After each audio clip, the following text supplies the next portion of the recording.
multitask while you're there. So just to cut a long story short, I met her there, and in subject A, we didn't really be friends because I was swimming at the pools at the time, just down the road. I used to go swimming at lunchtime for exercise. I was pretty right into my exercise. I was walking early hours of the morning. I was swimming at lunchtime. At that time, that was my luxury. You know, everybody has a luxury, but mine was, I was a bit of a sports fanatic. And what I mean is I was right into my exercise, and it was really important to me. But I've always been like that as long as I can remember, before everything started getting gradually not good for me. But anyway, but I met subject A at the same place, but we didn't really become friends. I befriended her. We became friends because I used to go swimming at lunchtime at the pools, and then she'd come there swimming at the pools, and she was there. But that's how our friendships kind of developed. So to finish this off, because I'm going to finish it up soon, I met subject A one day told me that she had got to know subject B, and she had told me something. She had confided in me about something that subject B had met.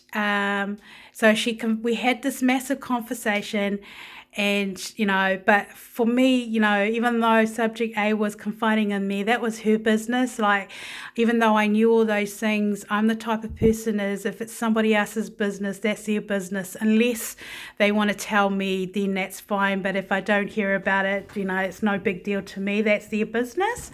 So I knew all this information that I had been told by subject A. But I never told subject B what subject A had told me. But the information was huge, and it didn't come huge until much later.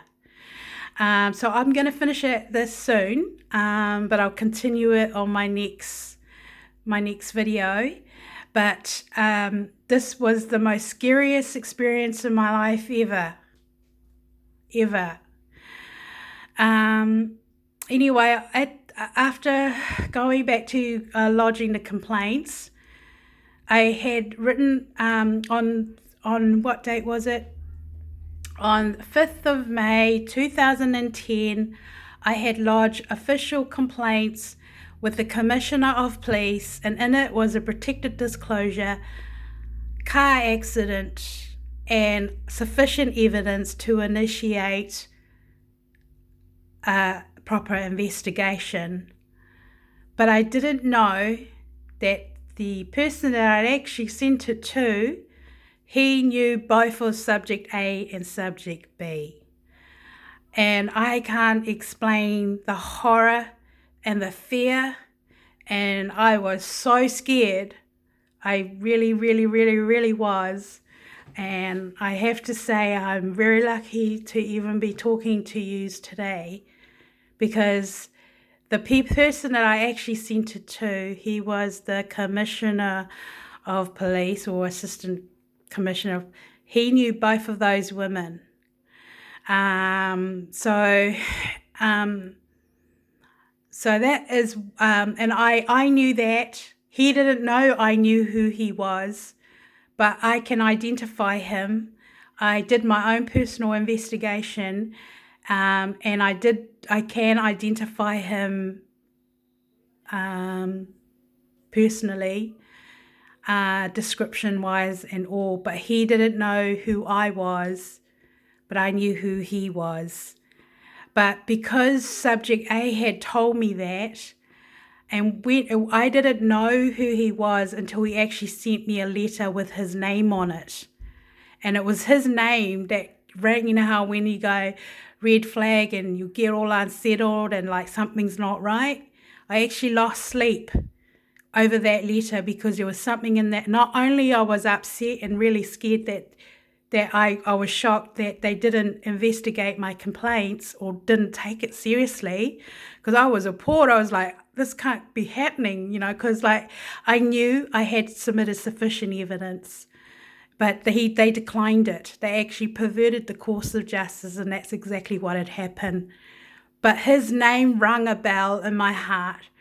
And when one day I woke up and then his name I put one and two together, and I was scared as hell. And I didn't tell nobody for the longest time. But all I knew was I had to play my cards right and write out what I was going through.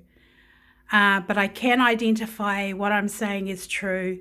And the fact that he knew both of those women freaked the hell out of me, because both of those women's name was on one of the complaints that I had put in and submitted with that protected disclosure. And the fact that he knew them both, and the evidence in court will show that that is the reason why he left his job suddenly when I responded to his letter, appalled and upset. And my letters I was basically begging. At that time when I was writing the letters, it didn't click to me who he was, even though in my conscience something wasn't right. But I felt that way because for a lot of reasons. One, they declined it, and that upset me anyway. But it wasn't till much later I put one and two together. But in that letter, it had both of those two women's name down, and he knew both of them really well. In fact, he knew subject B really well too. But I also knew that the government system was corrupt. So that was the reason why I was scared as hell that something wasn't right. So I'll leave it at that for now, but I will continue the story in my next video.